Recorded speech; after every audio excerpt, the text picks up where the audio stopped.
Hey everybody, welcome back to another episode of Critical Pixels. This episode is going to be one of the first ones for Necropolis. It's a brand new roguelike coming from Bandai Namco and Harebrained Schemes.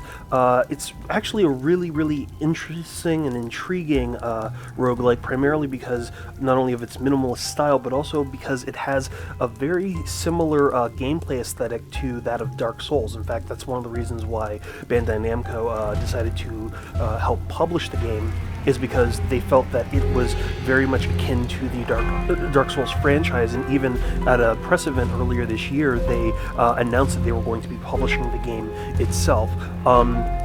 Really interesting gameplay, and I'm sure you'll be able to see that in just a little bit, but just wanted to also give you guys a quick heads up. I'm going to try and capture a couple hours of this between now and the time that the game launches, which will be next Tuesday, which is July 12th, 2016. But even though I'm only going to be able to capture only so much between now and then, I just want to also give you a heads up that tomorrow, July 9th, 2016, from 10 a.m. to 10 p.m. Pacific Standard Time, Harebrained Schemes is going to actually be live streaming 12 hours of co-op play through Necropolis with a lot of YouTubers and Twitch streamers on their Twitch channel, which is HyperRabbitPowerGo, or twitch.tv/HyperRPG. And they're going to have just a ton of campaign play with this title. So, just to give you a quick heads up, I've actually been playing a little bit of this, not only at different press events, but also trying to capture a couple different episodes, and here and there my capture software has been crashing, so I've gotten a little bit farther than I actually expected I was going to. Anyway, just to get into this, there isn't really much of a story when it comes to Necropolis. In many ways, the designers actually wanted the player to actually start to uncover more of the story behind Necropolis, what it's all about, why you happen to be going into this dungeon and exploring, and basically piecing it together along with other people in the community or co-op players that are also exploring as well. So you'll start to pick up different hints and elements of the story as you're playing the game, and eventually, as you play more and more, you'll get more of an idea of this is what the game is really about. So you basically play as a blackguard or a blackguard, depending upon how you want to pronounce it, and you can play as either a son or a daughter, a male or female, it doesn't really matter, of any of these personas that you see, or any of the names that you see. The names don't really mean much, neither do the decision to play as either a man or a woman. It's simply a character switch and a character model change with the color scheme. Primarily to help you pick out, especially if you're playing in co-op, who happens to be who. So we'll just choose the son of Diaz right now. Again, means absolutely nothing as far as a choice, but we're going to get a quick intro to the game. And it's apparent that they've decided to become infomercial specialists just to intro you into the game. That's one of the elements of Necropolis that really stands out, is it really does have a tongue-in-cheek sensibility here and there with some of the narrative plot elements. Whether that happens to be the infomercial feel that crops up here and there from the brazen head who is talking to you, or some of the other elements that you can run into on the wall. Let's see. I'll obey the edicts of controller layout. As you can see, this is the very beginning. Very minimal style, but really evocative of some of what the gameplay is going to be about. I mean, you can obviously tell threats, things like that, on the walls that are just basically saying, you know, there be death around the corner. And especially, you can see here, you go down the stairs and basically death awaits you. So we're walking into the Necropolis of Abraxas, and as far as you know, Abraxas is some very powerful god or wizard god of some kind. You're not entirely sure. All you know is that his Necropolis has a lot of gold and items in it, and of course, along with those golden items come a lot of monsters, probably that want to exist around him. Now, the game is telling me to learn how to craft, and I'll actually get into that in a little bit, because I want to acquire a lot more crafting materials. But I want to go into part of the HUD right now, especially as there's kind of a calm period. So, in the bottom left hand of the screen, you'll see both the items that I happen to have in the triangle, and as well as two bars. The red bar obviously is the health bar. The blue bar is the stamina bar, and the blue bar is just as important as your health, because every move that you take, whether it's jumping, it's swinging your sword, it's bashing with your shield, all of it winds up taking stamina, which makes sense because you're holding heavy equipment, and as your stamina starts to go down, your attacks cause less damage, your defense is actually weaker, and even if you happen to be trying to guard yourself from incoming attacks, if your stamina is way too low, then you will wind up accidentally dropping your guard, and the attack will actually land. So you always want to pay attention to what happens to be going on with those two bars. In the upper right hand of the screen are some other metrics too. The level is essentially telling you what level of the Necropolis you happen to be on. Underneath that are the gems, and directly under that are the tokens. Now, tokens are really, really interesting because you wind up acquiring tokens by fulfilling goals, which you'll see in a little bit as I go down in the elevator, by getting to new stages, or defeating really, really hard enemies. And there's also another metric that the game has as well, especially as you die, because you frequently will, because this is a roguelike. You always have a way of progressing, and it will actually calculate numbers of elements, whether it's the number of enemies that you've killed, the number of items that you've broken, the amount of gold that you have, and it translates all of that over into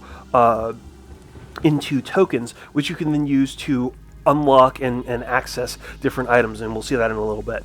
Now, one other thing just to highlight is that as you go through the world, you'll run into these sayings, or these icons on the walls, or things like that, and you never will know whether something happens to be protecting a secret area, or if it just happens to be kind of a just information in text. That's kind of the part I was talking about, where you will discover or unlock what the story is by reading and running into some of the various elements on the walls of the Necropolis.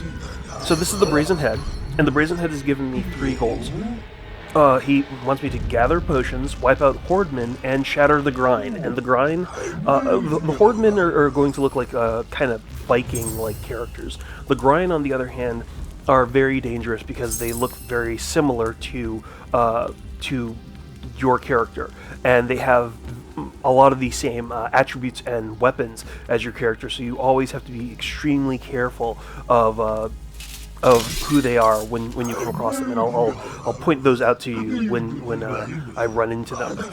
So as soon as you come down in every new game, you run into the scriptorium. Now, if you're starting a brand new game you haven't really played, you need to get tokens. But now that I've actually played for a little bit, I have a couple of tokens, and I've actually unlocked a few books or codices in the scriptorium.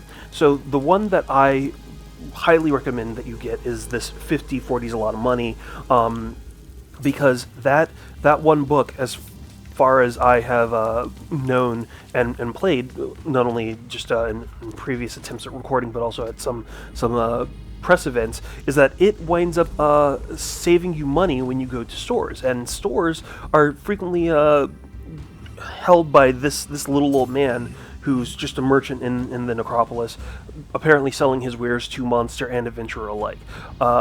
So sometimes he'll have weapons. It's not always a guarantee, but sometimes he'll have weapons. He'll also frequently have potions. He has food. I'm sure the rotten food probably appeals to some of the monsters and creatures that happen to live in the Necropolis itself, but there's no guarantee. There's standard rations. There's also scrolls of identification, which are really important because there are a lot of times when you wind up picking up items, whether it's a scroll, a potion, or whatever, and you have no idea what it is, what it does, or if it could be hazardous to you or not. And apart from just trying it and it being a trial and error thing and hoping that it doesn't wind up poisoning you or harming your character, the only other way that you can get around it is with a scroll of identification. And then finally, he has a few more color schemes for your characters that you can use to help distinguish yourself. So what I'm going to do is I'm going to buy a scroll of identification, always useful, and then I'm going to buy two rations. Eventually, I'll try and go back, maybe get more, especially when I have more cash. So now the Brazen Head is going to kind of needle me on my choices as I start to go a little bit farther into the Necropolis.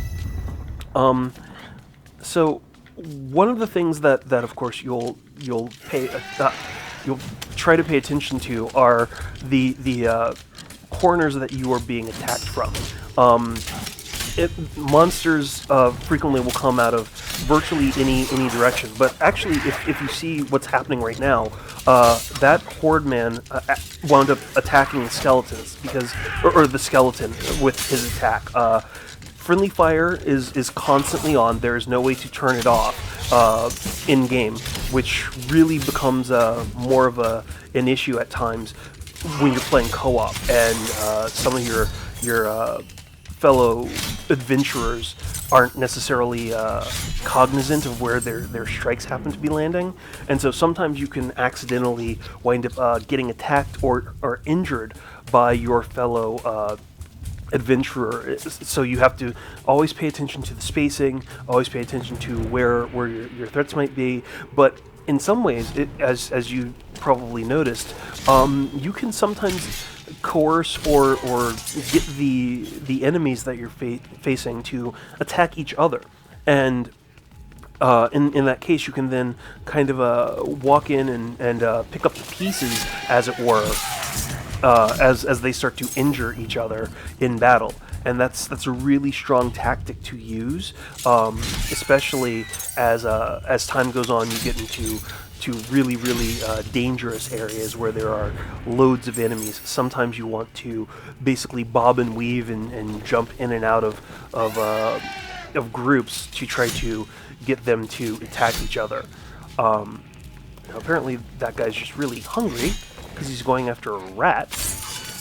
Not sure why, but that helps, and that'll help me with my goal, and it makes it a lot easier. The enemies of the Necropolis have a very interesting ecosystem in that they're not really friendly with virtually anybody except their own kind. So a lot of times, as you can see, these hordemen up here, they won't attack each other unless they are basically being controlled by spell, or they are getting attacked by others.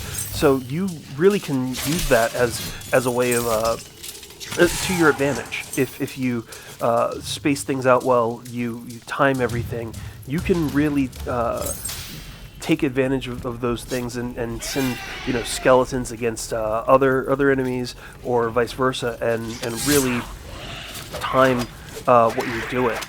Now that guy's going to constantly try to attack, but he's basically just wasting his time. Oh, and that guy just spawned in. So let's see here.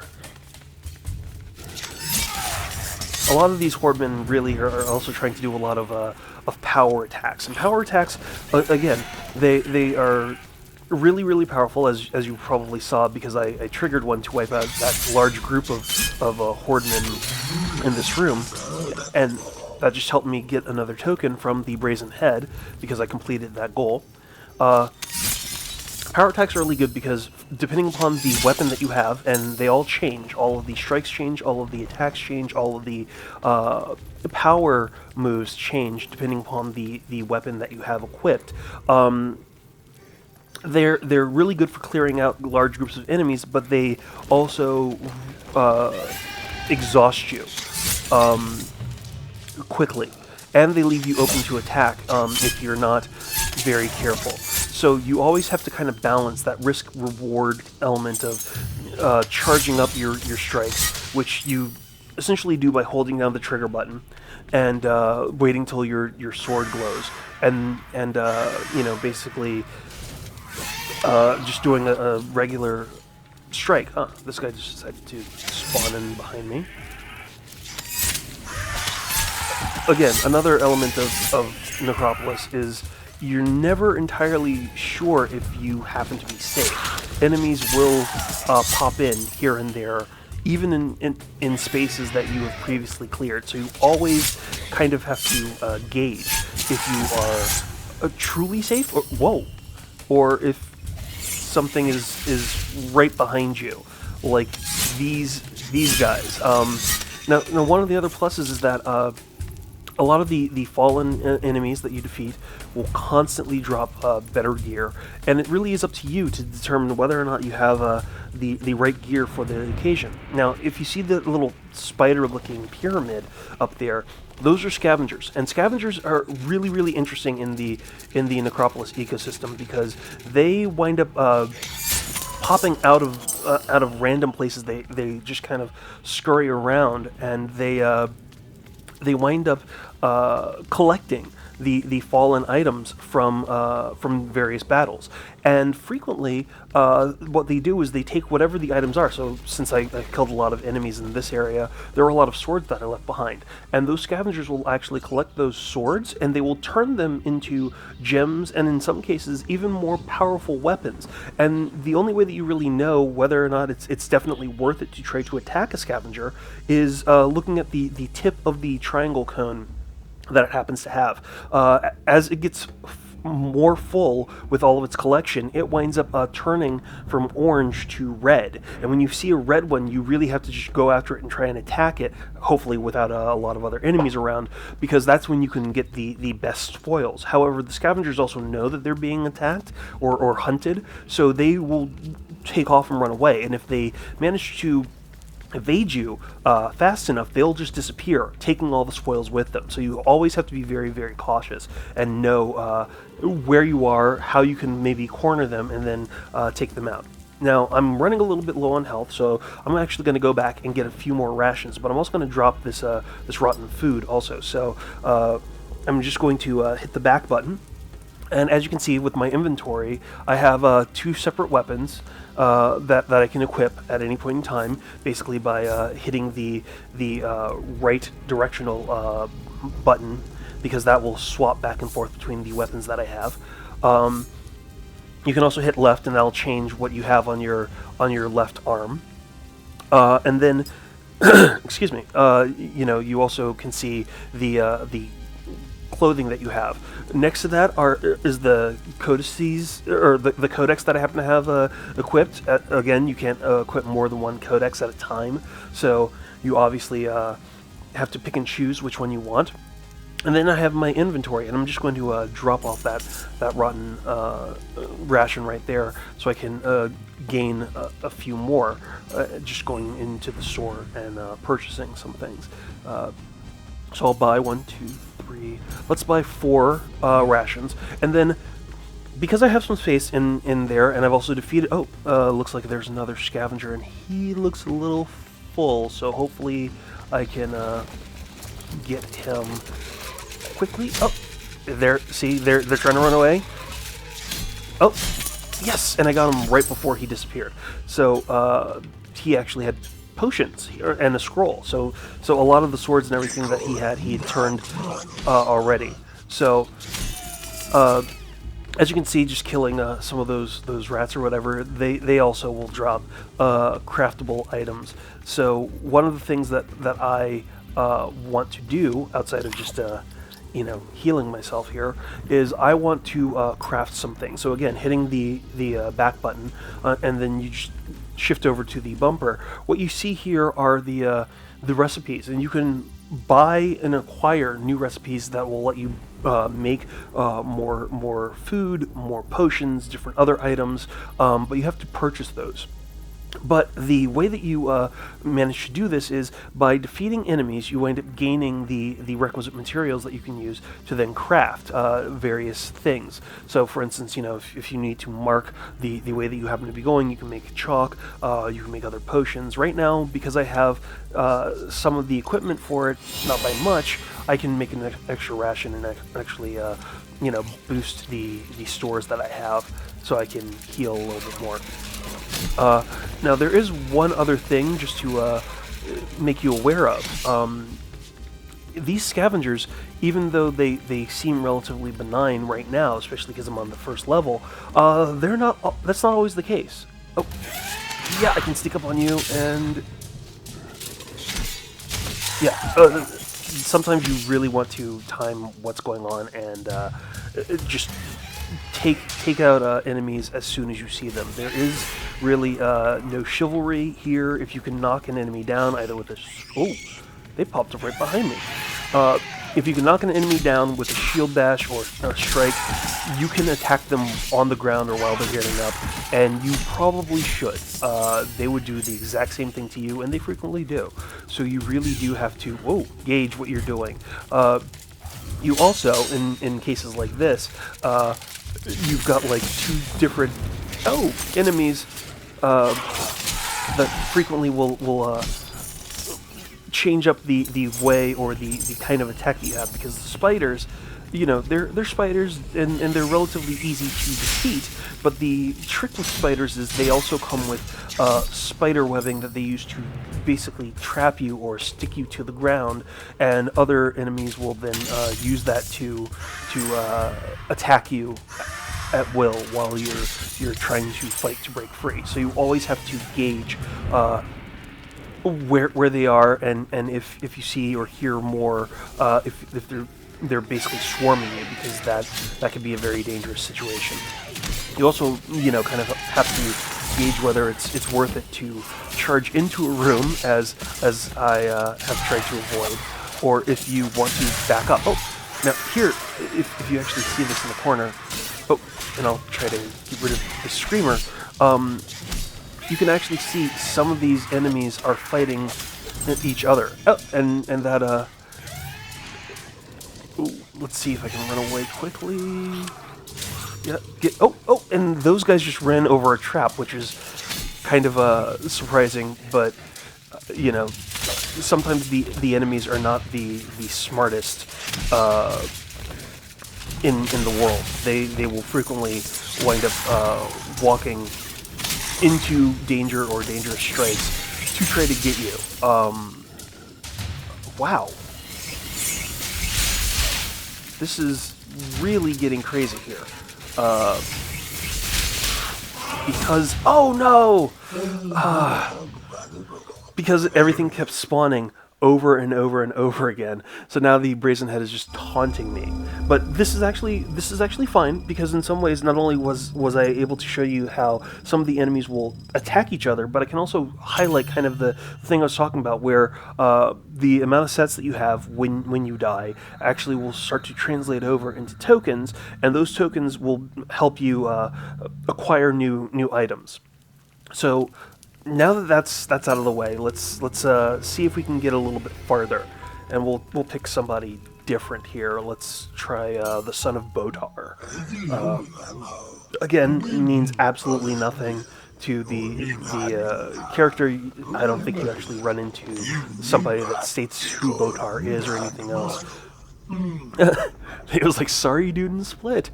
Okay.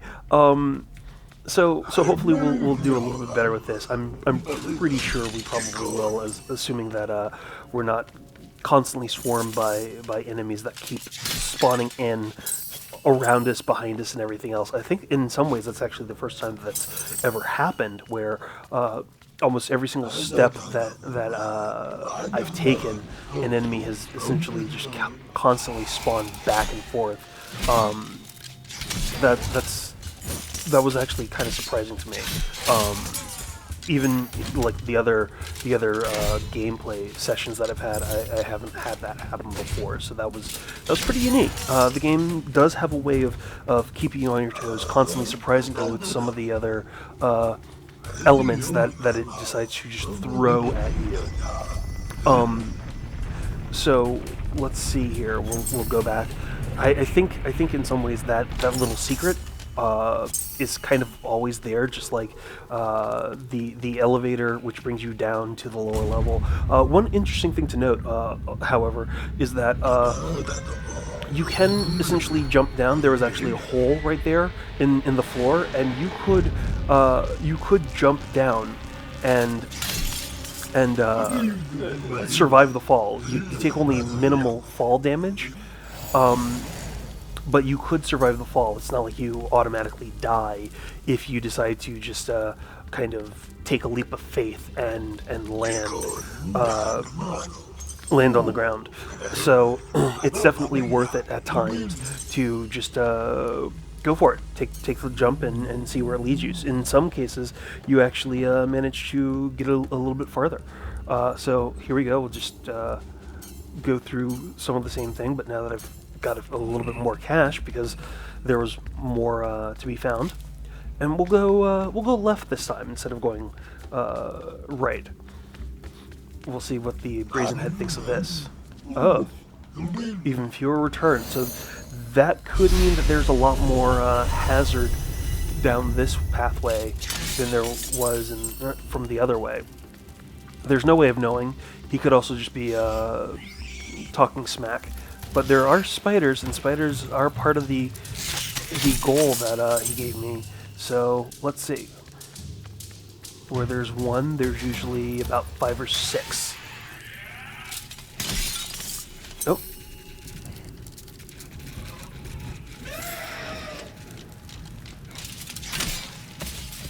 No.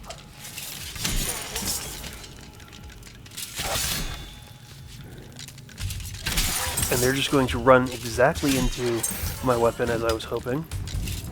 And that's going to make it very easy to take them all out. Oh, how are you still up? So, okay, that just basically finished off that large group of enemies. Clearly, there was some kind of a battle, as you can see, because there was a scavenger that popped up and ran away, and there was all this other loot on the ground, obviously from defeated enemies. So they were basically doing some of my work for me and making it easier. Whether or not that stays that way, there's no saying. But you know, I'll take the extra help. Whatever makes it a little bit easier to make it through this stage, I really won't have a problem with it. So right now, oh, okay, so it may look a little similar to the last one, but the room is actually different. There's no tables, some of the enemies not there, nobody else is spawning in behind me. You know, you kind of take what you can get in that sense. So right now, just a lot of skeletons. So far so good. I'm not gonna knock it. And it also looks like I could possibly... Oh, no. He was alerted because I broke the pottery there. Okay, no big deal. Oh, and it looks like his helmet may have given him a little extra protection. That, or I'm so tired with my stamina that I'm not doing as much damage as I used to. So I may want to remedy that. Let's take a second, eat some rations. I hear some scurrying. Oh, it's just a scavenger. I'm not going to worry about you. You don't have anything anyway. So, let's see. Looks like there's another door. But I hear something on the other side, and I don't really know what that is just yet. Oh, screamers. Okay. Now, screamers are interesting because they... Oh, ooh, and a clockwork guy. Okay. That's what I was kind of afraid of. screamers basically alert everybody in the nearby vicinity to your presence, so you really do have to beware them because they really will start to amp a lot of people up. On the other end, the clockwork guys, those are really, really dangerous threats. But looks like he's actually attacking or he was attacking the floating shield. So these guys, they will basically do one quick strike, but they are strong enough to basically destroy you with one hit. So if you can knock them down, if you can attack them from the sides or from their back, easy way to take them out, and you're relatively safe. If you don't, however, yeah, you could be in for a world of hurt. So definitely going to take this guy out because he's got much better shields than I have. And I'm going to eat because clearly the stamina loss is something that is really draining my character, and I need something here. I need more damage. I'm hoping, I'm keeping my fingers crossed that... Oh. Please have a better sword. Or just potions and scrolls. That's fine. That's okay too. I'll take it. Oh, wait, is that... What is that? Oh, that looks like a... Oh, I've never seen this weapon before. Whew.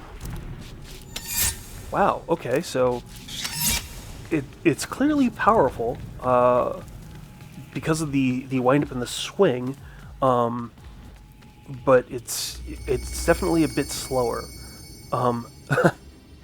Each wager, they find their master first, all lost. Well, that's not particularly great.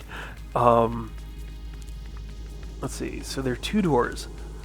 I don't know which one to take first. You know, there's this one over here and the one over there. They may just connect in the same spot. So, you see if there's any other writing on the walls. At times, one of the things that you'll also find is that as you're going through, you may wind up running back and forth, just looking to see if you've missed writing on the walls, secrets, stories, things like that. Especially because here and there, those secrets sometimes have hidden rooms attached. And whoa.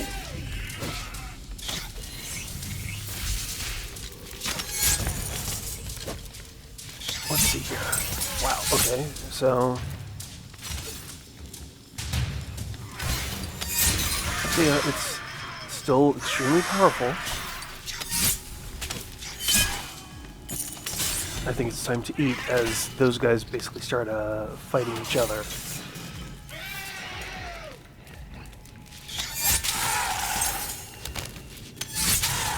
Yeah, that is totally worth it.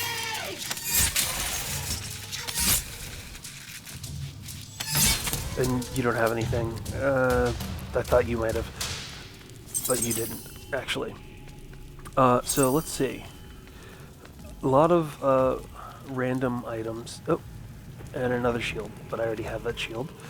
What I think I will do is I think I'm going to craft a few more rations, because you can never really go wrong with having rations. And let's see, I also have a lot of unknown stuff, so I'm going to use the Scroll of Identification. And let's see, so we have a Potion of Vigor, which is good because that heals both health and stamina. I've got a Cursed Essence of Delirium. I don't want that. That sounds bad, so I'm just going to drop that off. And, oh, sounds like you can make enemies fight each other. That could be really useful going into a room that's crowded with enemies. So, you know what? I think I'm going to have another ration here, because I'm pretty sure that that a fight's going to break out pretty soon, and in at least one of these rooms. Oh, but I don't want to use it for these guys. That would be a waste of a spell. Sure, let's go this way. And you have nothing. I'll just take you out anyway. Nope. That's a skeleton though. Yeah, this weapon, whatever it is, this kind of scimitar, it is definitely a powerful weapon. Again, no idea that it even existed, so good to know. Especially because if you time it just right, it seems like it's almost a one-hit kill kind of weapon. Now, one of the other things about the weapons is that as you go through, you'll start to run into ones that have many other effects. So you really will find yourself trading and bouncing back and forth, trying to find out what the best weapon happens to be for a situation. Some of them have elemental effects, some of them have other speed effects. It really does start to change up not only your style of play, but also what is going on in the game itself, and so you're almost always like looking for what seems to be the better sword or the best sword for that moment. Oh, and it looks like well, I was almost attacked from behind, but I have managed to make it to the end of the level. So what I'm going to do, and this might be a bad idea, is I'm actually going to try to see if I can farm a bit of the enemies that happen to be around here, so that I can get a bit more cash before I go in. Primarily because you really do need money when it comes to the end of the level, and there's a very specific reason for it, and I'll get into that in a little bit. First of all, you need some cash to open the main door, but there's also a really awesome element that pops up in the end section of each level, and you want to save as much cash as possible in a stage for that level if you can. It really is kind of vital for your own expansion of your chances and making it farther into the Necropolis itself. So technically right now I could go and do that, but what I actually want to do is I want to go through a few more doors and see how I do. See if I can find any other secrets, because there are secrets around. Oh, like this, and that's a parliamentary democracy. That's random. Now let's see. Sometimes there's just secret rooms. I had no idea that room was there, or that it existed, but I don't mind it at all. Definitely useful. Now I'm hearing some skittering, so I'm keeping my eye out for spiders.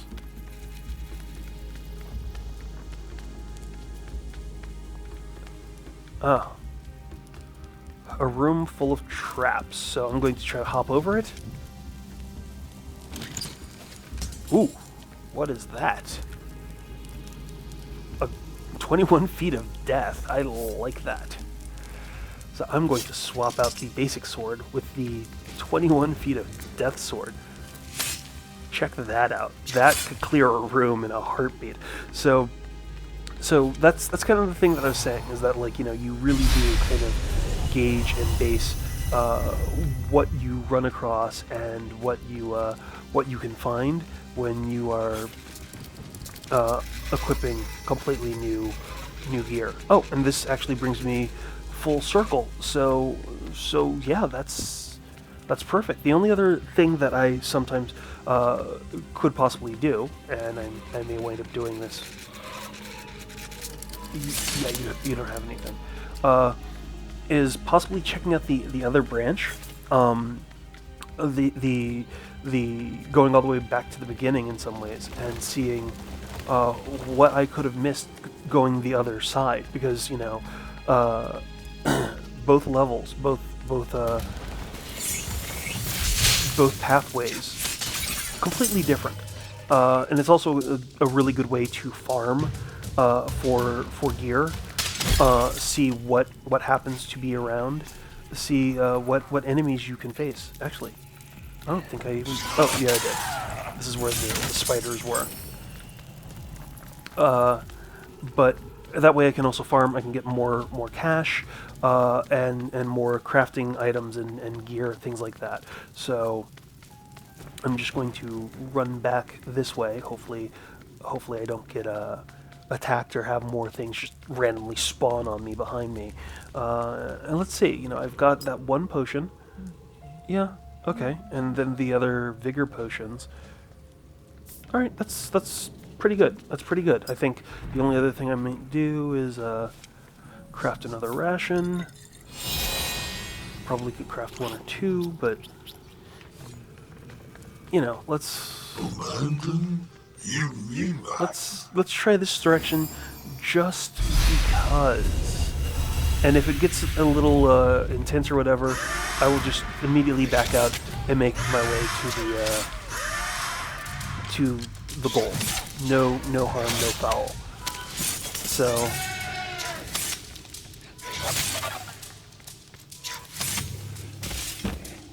So yeah, that... Oh! Why won't you die? So yeah, that is part of the thing with... Oh, and it looks like we have a fight going on here between the creatures of the Necropolis, so I'm just gonna sit back, maybe I'll eat some food, sit back, charge up. Wow, okay, so that's actually a pretty cool little attack there that I was not expecting at all. Oh, so that is kind of the hazard of having 21 feet of death there, is it takes a while when you do a combo swing to recover, which is to... Whoa! Where are all these guys coming from?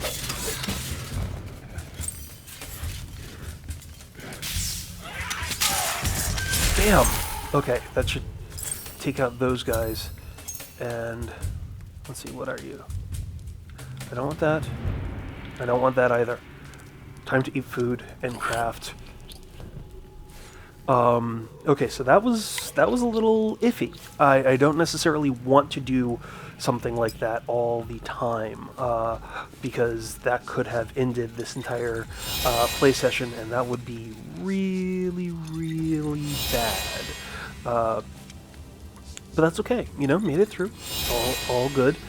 Definitely demonstrates how there is no safety, no easy pathway through this. Come here, you. Oh, you have nowhere to run. Don't you run from me? So as you can see, like that scavenger only had a sword and some cash, and like I said, later on those things, they start getting. Whoa! I don't even want to know what that is just yet. Especially because it sounds like they are attacking each other. Oh! Or they're spawning out of the walls? Where did you come from? I was just there.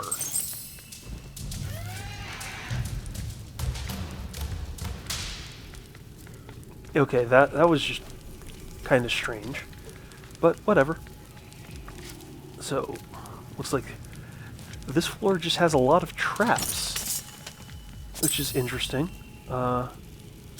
But that sure is a magic scroll as well. And since one of my goals is to cast some spells, I think I'll just have to... No, hop! One of the hazards with the traps, sometimes you wind up getting spiked when you're not expecting it. And I don't want that guy to become my downfall, so I will hunt him down. And goodbye. So what I'm doing, I mean, I like I said, I didn't have to go this way. I'm essentially trying to farm for additional gear, better, better, like more cash. It is kind of a risk-reward kind of thing. Oh, screamers, shut up. I don't need everything on this floor coming after me. Or spawning in! Oh, man. That is the other hazard with screamers, is they will spawn in so many things if you let them. So, inevitably, your best bet is if you ever see them, you take them out first, you take them out quickly, because you have absolutely no idea what they're going to summon, and what they summon could be the worst thing for you at a particular point in time. You might not have the cash, you might not, or not the cash, you might not have the gear, you might not have the rations, you might not have the right weapon to defeat whatever they wind up calling in, and then the game is all over. Now, actually, let me step back and correct myself on part of that. If you're playing single player like I am, and something like that happens, the game is all over. If you are playing co-op, however, there actually is a chance, because it is up to 4-player co-op, drop in, drop out, any point in time.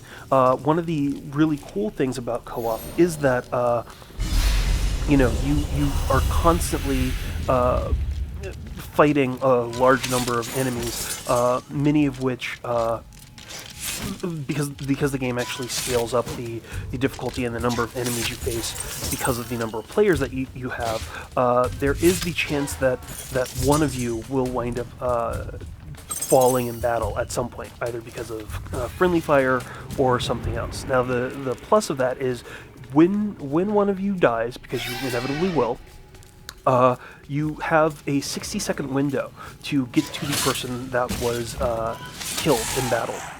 And you can then you can resurrect that person at that point in time. If you, the edges of the screen will start to kind of close in on that person as if they're bleeding out. So if you can get to your teammate and resurrect them in 60 seconds, then they come back to life. They manage to get their health back. It's not completely full health, but they manage to get their health back just enough so that they can keep fighting where they are and continue on. If you don't, however, that's where everything gets to be a little bit more challenging. What happens is eventually they will respawn. So as long as one player of your party is still alive, you can continue playing. But the problem is that they come back and they only have the basic equipment. You just hit a shrine to get some health. There's certain shrines that are scattered around that are broken, and if you restore them, you get different benefits, like extended health, restored health, different things like that. But anyway, back to the co-op thing I was talking about. If somebody falls and you can't restore them, they lose everything. It's just as if they had started a brand new game. So all the gear, all of the crafting items, any benefits that they've acquired over the course of the game, even the codices or the codexes that they had equipped, all vanish. And so they essentially have to start over from scratch. Now, Screamer. Now, if you're like me right now and you're on level 1, that's not necessarily that big a deal. But when you start getting into like level 3 or 4 and you're facing off against much harder, much more difficult opponents, and all of a sudden all of your gear has disappeared because somebody didn't heal you, well, that becomes a much bigger problem.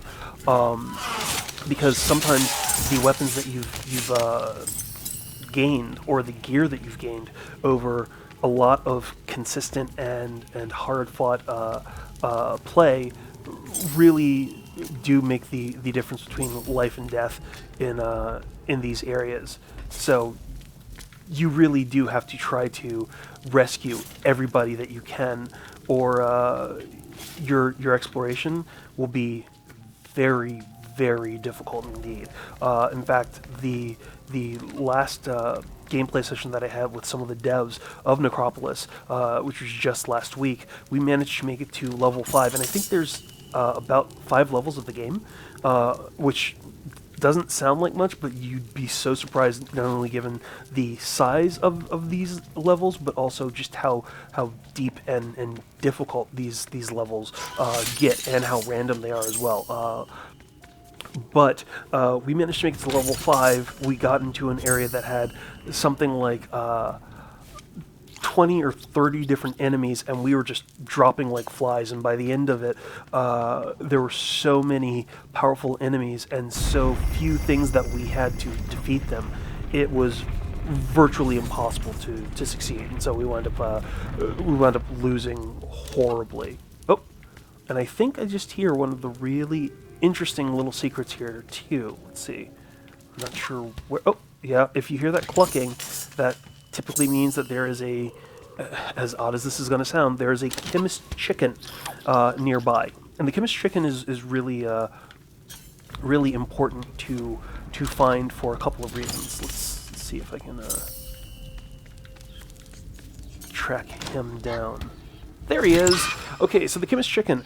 The chemist chicken sells you potions of all different kinds, and you can easily identify like what the potions happen to be, because he basically lets you know more often than not what they do. Like, you know, potions of vigor, certain other things. Not you don't. Oh, I hear some. Yeah, I thought I was gonna get attacked. I'd rather escape and defend myself than basically get hit in the back by enemies that just happen to be roaming the halls. So I'm just going to let those guys take each other out. I'd much rather... Oh, and there's a screamer there, no wonder.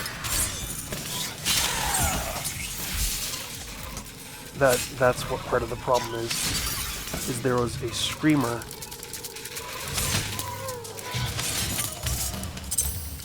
But that's fine, because that actually gives me more cash. Oh. Looks like they called in some more of their friends. Let's see. Block. And... oh, that almost took out all of my stamina right there, so I'm going to have to be really, really careful. Anyway, now that I have defeated all of those guys, let's go back to the chemist chicken. The chemist chicken... sells you different potions. He also sells recipes, and the recipes are really important because that gives you more things that you can then start to craft. So over here, let's see, we have arcane food, which is really, really powerful as well. I'm not sure what the dragon belly thing is, but I think it just lets you breathe fire, or it's an explosive bomb. Looks like it's an explosive bomb. That looks like it's a frost bomb. I'm not sure what that does. Stone skin is highly recommended because that basically renders you impervious to attacks, so you can just wade through a lot of creatures. Infernal Peace, really important too, because that basically freezes people in their tracks, or it sends them away. Or actually, it sends enemies away, so they don't wind up attacking you. And I guess that just powers up your attacks.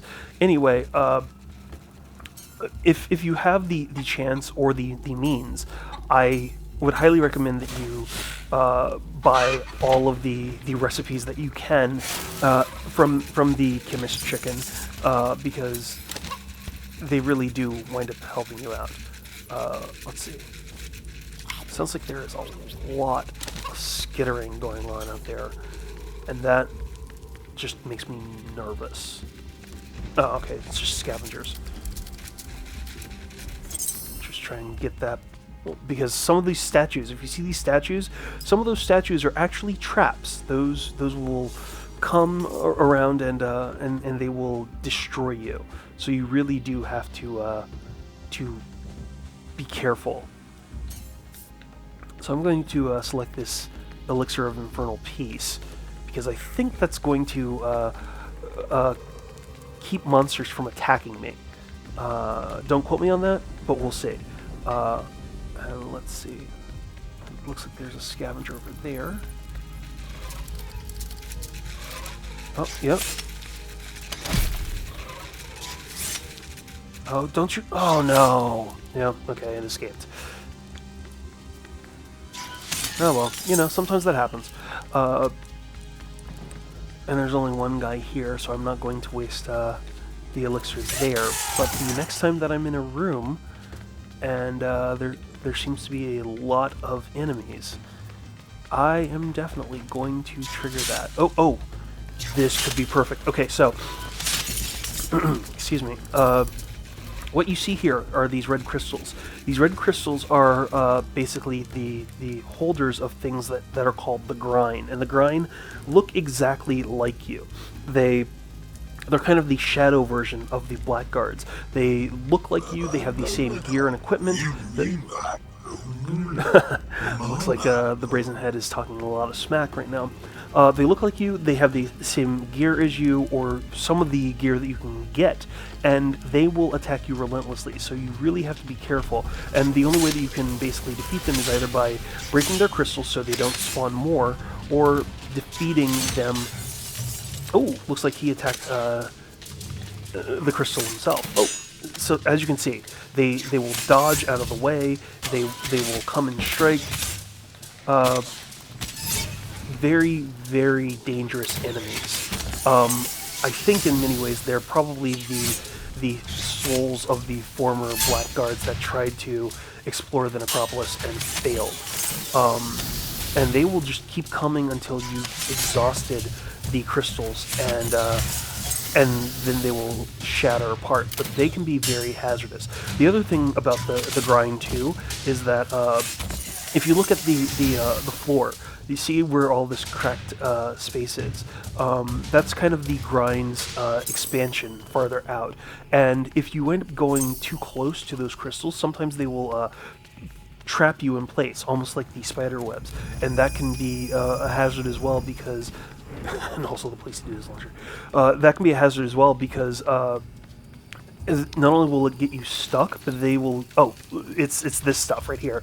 That's the kind of inert stuff. But wow, this is all grind area.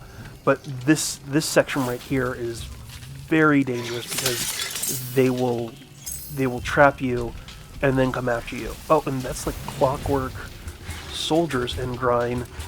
Oh, this could be really bad if all of these guys start coming after me. So... let's see how many we can draw out. Okay. Well, let's try that potion. Am I repellent? I don't think the grind even care. Wow. Okay, time for Monty Python and run away.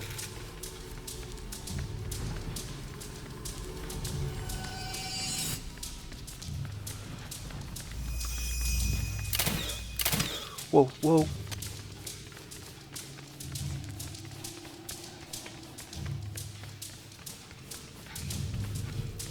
This could have been a very, very bad idea.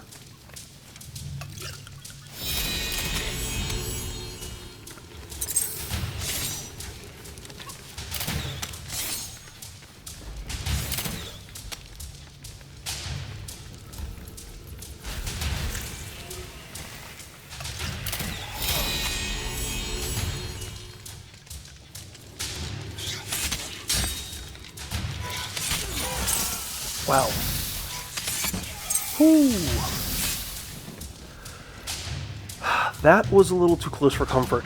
I have to admit, that was not something I should have done at all.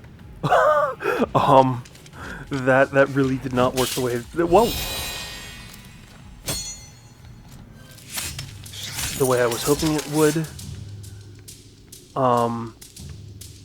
Because I didn't know that the grind were not repelled or completely ignored that. Maybe that works for some of the other creatures. Clearly not for that. and that kind of that kind of sucks. But let's get some of the arcane food here. That's going to be much more useful, especially with the whole grind thing. And now that I've got some space, maybe the 3 words, which I believe should get them to fight each other. Maybe that will help, and if not, then I'm just going to stick and move and try to draw them into attacking each other. Wow, that was... It's kind of surprising. I really did not expect that in the slightest bit. But, you know, sometimes that winds up happening with this game. It really will surprise you with just what it will do, or not do. So, I'm going to say the 3 words. No? Oh, wait. They are attacking each other. That guy just seems to be more angry at me, which is odd. Yeah, but that actually worked.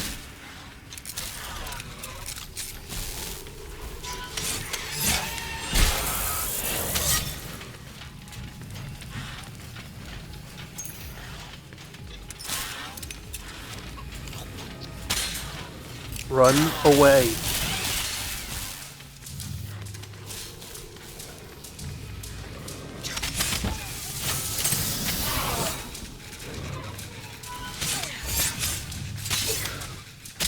No! Oh, God! I should have left. Oh, I should have left. That was my fault.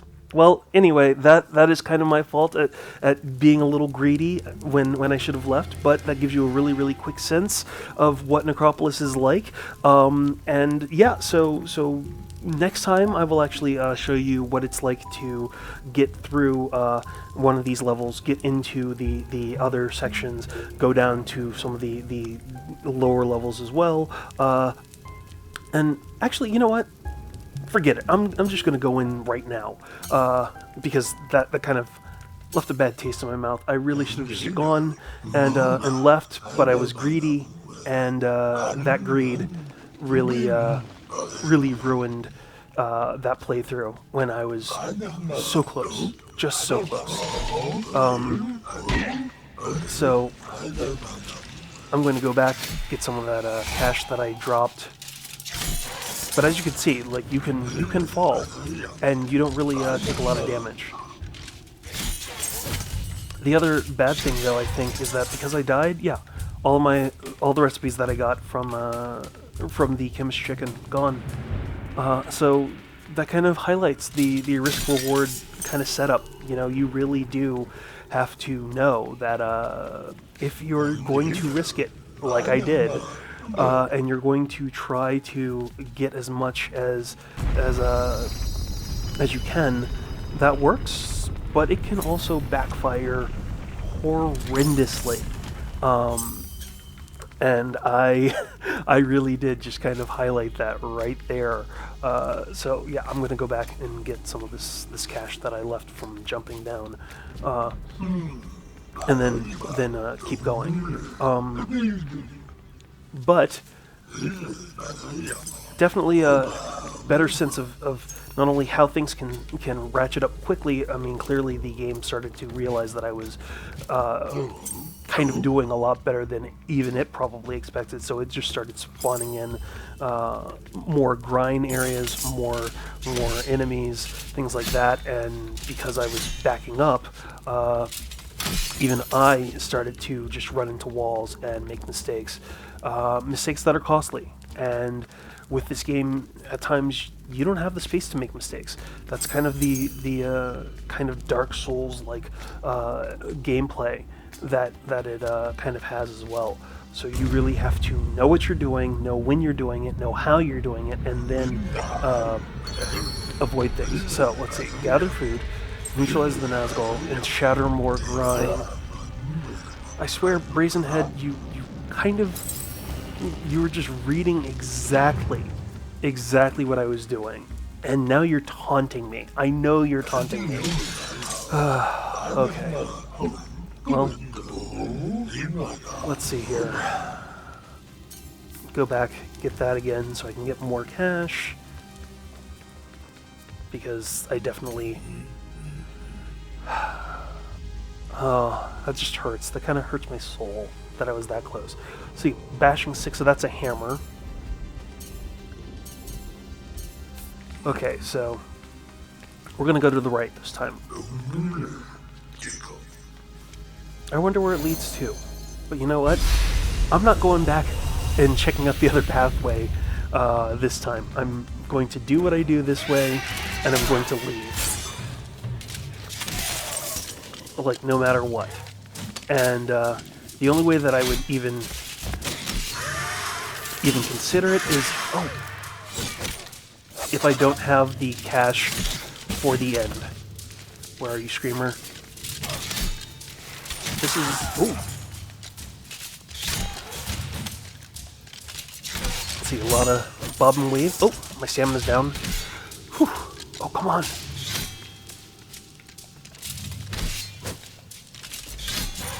Oh, man. That is kind of what happens when you have way too many enemies in one area. You can run out of stamina very quickly. Oh, no, another 2.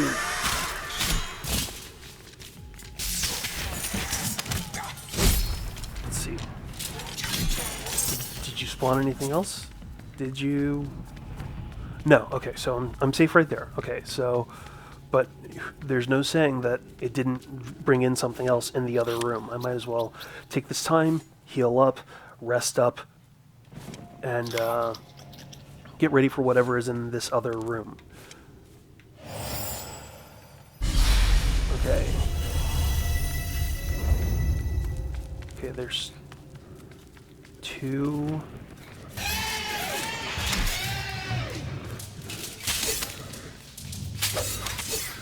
Ooh, that was lucky.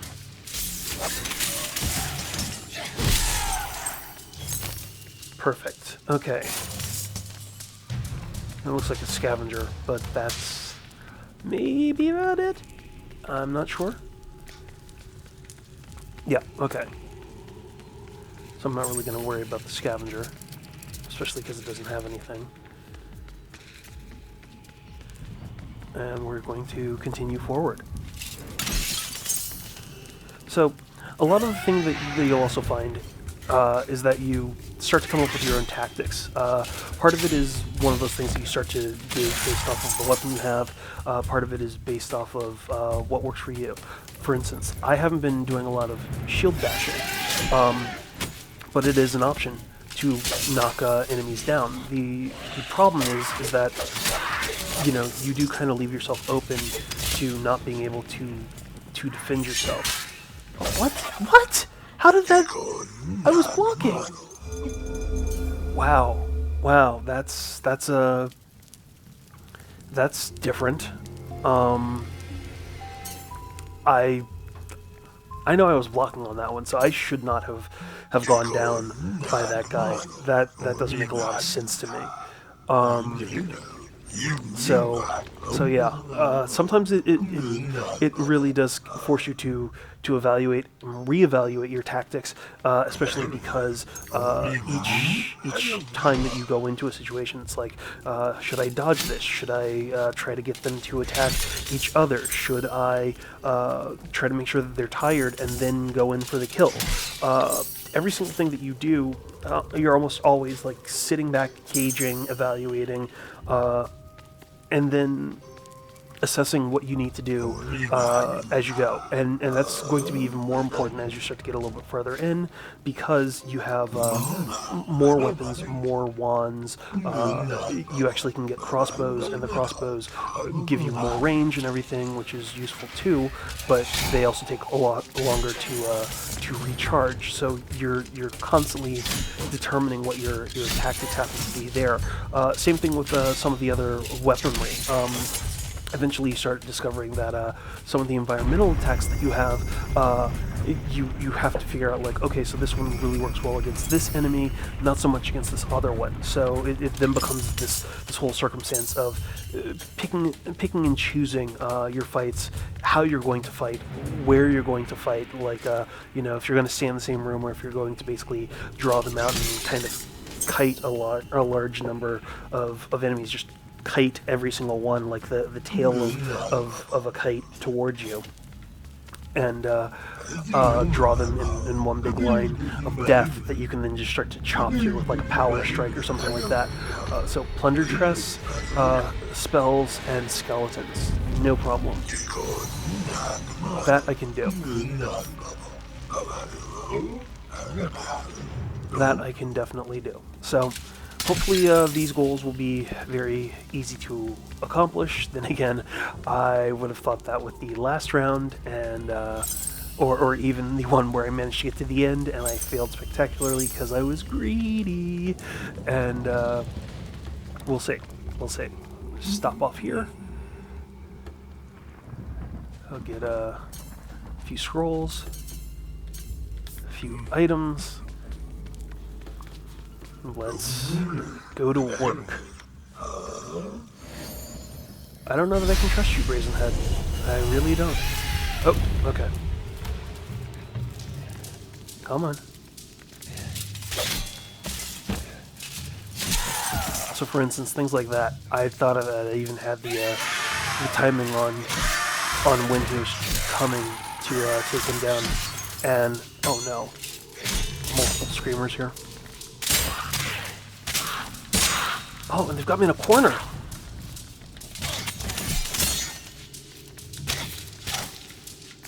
Wow.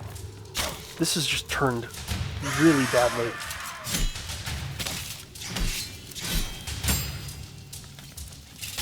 What is going on? That's horrible. Those screamers should not have been able to do that. Oh, no. That much to me.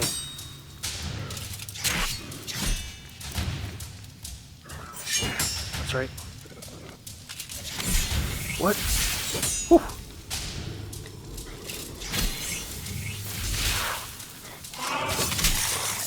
Wow, okay. This escalated really quickly.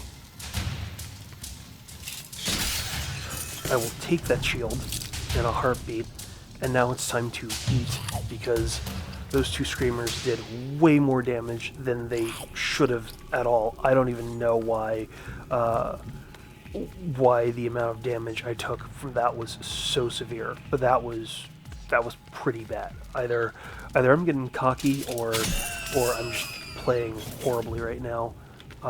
Both could be true.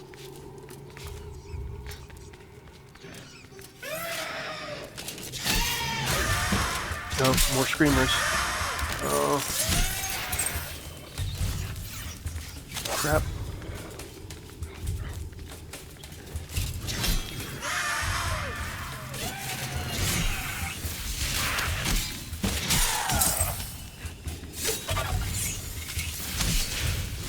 Oh boy. Come on. Where are you guys? Where are you? Oh, whoa!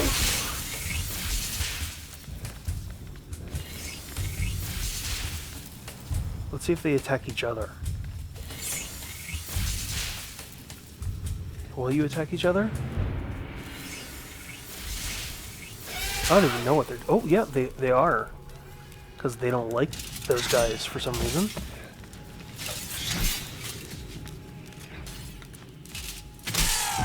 And I'll take it. I'll take any bit of help I can get with that, because that was kind of ridiculous.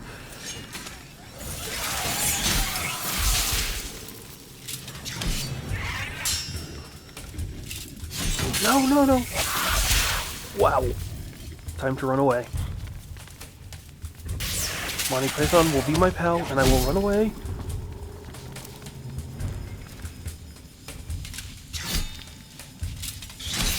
Whew. Oh god, what? Yikes. The sneak attack.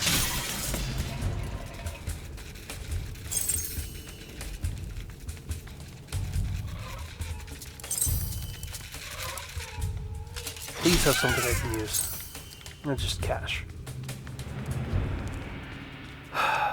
You know, that actually might not be too bad just to get the cash, because I'm so close enough to the entrance that I can buy more rations, and Lord knows the way that that started off, I'm going to need it. Because that was just horrendous. I can't even comment on some of that. That was just bad.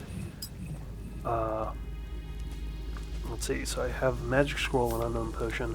I'm still going to hold off on that before triggering the scroll, because I think, don't quote me on it, but I think that I can still make it through, and, no.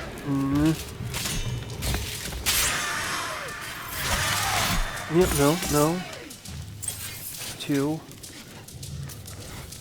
Oh, and there's a screamer with you. Get out of there.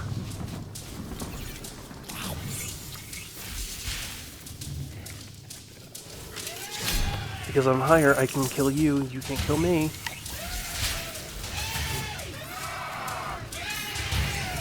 That's right. Yell all you want to. I can still attack you, and you can't get up here.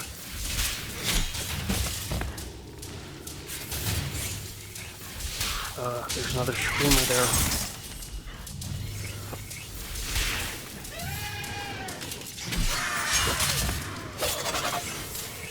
Oh. Let's see here. If this works as a tactic, it'd be brilliant. And I have no idea if it will. Oh, kind of hoping on a wing and a prayer that the level geometry works in my favor. And it seems like it's doing that.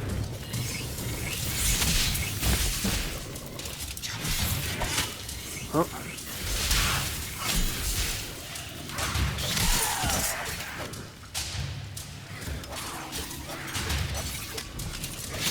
Oh, and that guy just took out one of the enemies that spawned in, so I will gladly have that help.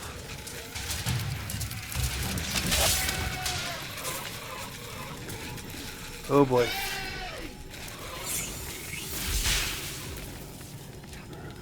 So I think I will just eat up, take those guys out again.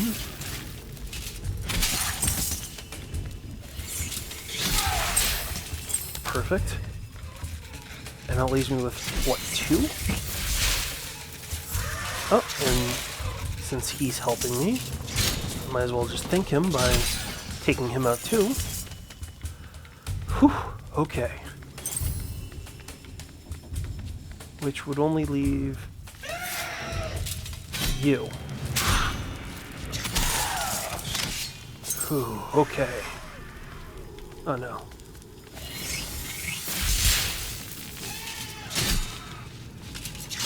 What else spawned in? Man, why? Why? I don't know. So, it looks like this room in particular is going to be very, very, hazardous. No reason why. I don't think there's another screamer around. At least not that I know of. But the way that the way that they keep spawning in, it's the numbers, the sheer numbers, which is what's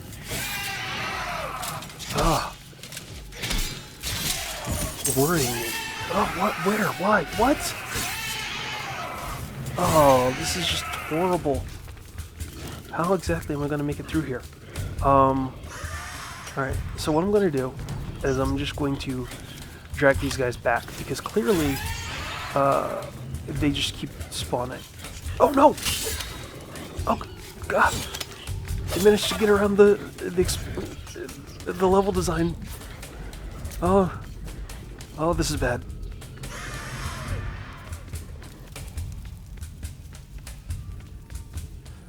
Oh, eat, eat, eat! No, not now! I didn't say now! Oh, why? I didn't even hit the eat button! That is just weird. I don't understand it. I'm not entirely sure why it decided to do that, but for some reason, the game decided all of a sudden that I really wanted to eat. Worst possible moment. So here we go. Going to try again, and let's see if we can make it through. I'm hoping just... Oh, what? Okay. I'm hoping that they basically have killed each other with all the shield guys floating around. That was just scary. And not something that I really, really wanted to see or go through by any stretch of the imagination. Why aren't you guys dying right now? So, let's see. Oh, there's a screamer. And those guys are just becoming the bane of my existence in this game. Let's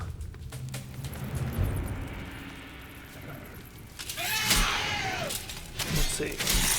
Okay. Still doing okay. Still doing okay. Making it through. Oh, man. So many enemies right now.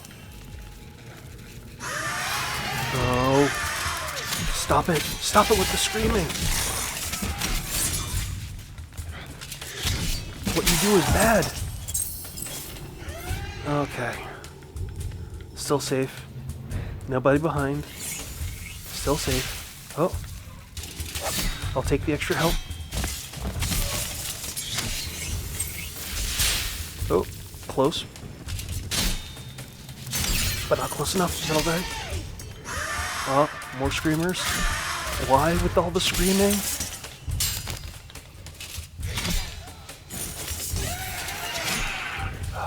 Oh, God.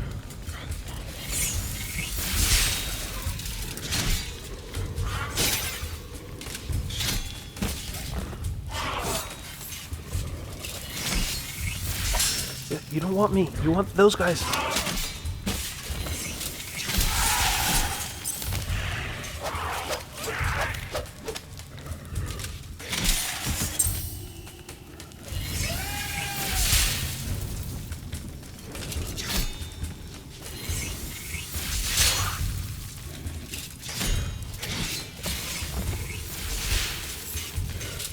Yeah, you want those guys?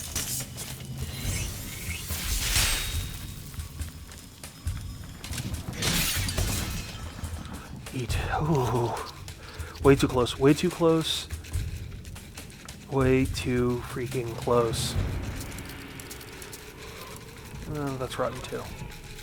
Let's see. Can I... Oh, man. Forget it. The scavengers can run. I don't care. This hallway's gonna be the death of me. I can already tell.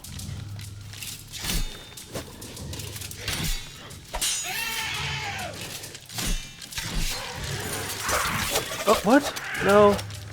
Coming from behind. Oh. Whew. Why aren't you dead? That was a power strike.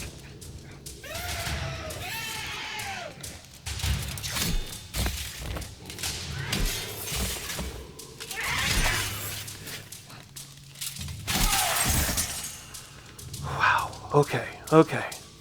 So, managing to make it to a degree. Only to a degree. I'm not even going to try to claim that I'm doing extremely well. Just need to craft a few more rations. Hopefully make it through. A little bit... Oh, boy.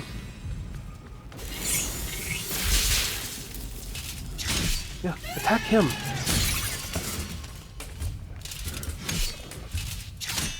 again, they don't like your shields anyway.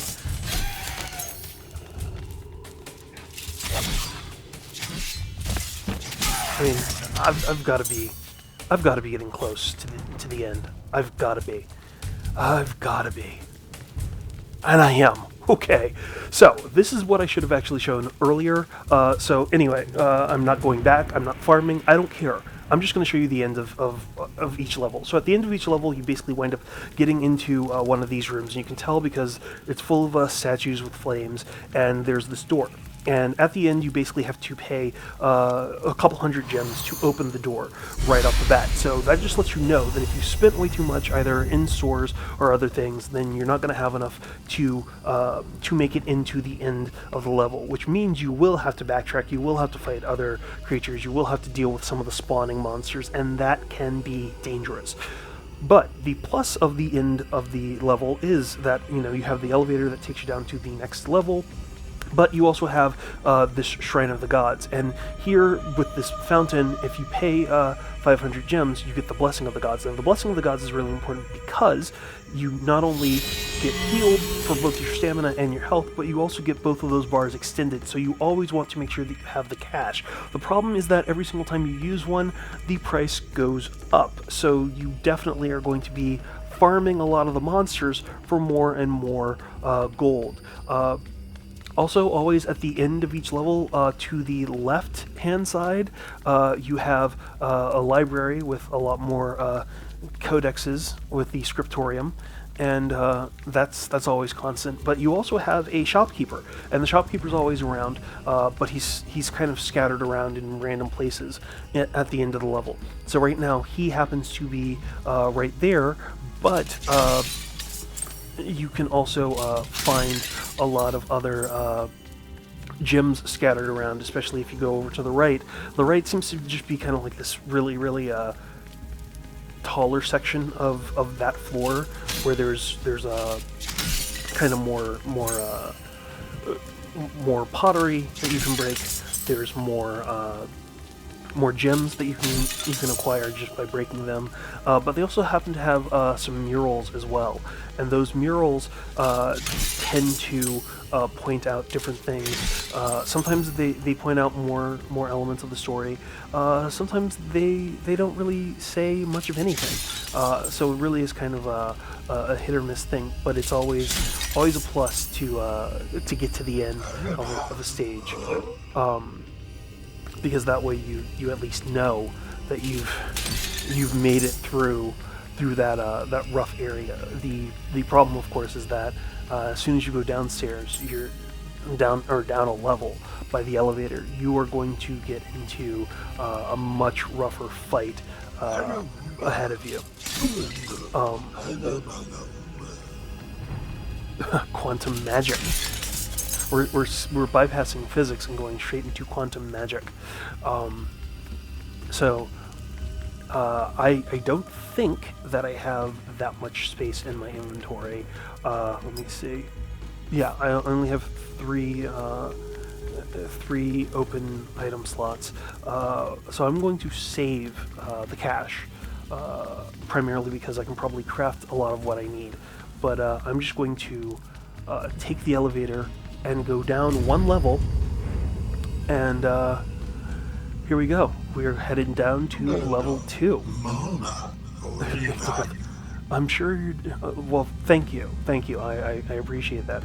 As you can see, this is kind of the vastness of Abraxas's world and temple, kind of going through planes and realms and different things just to get down to level 2.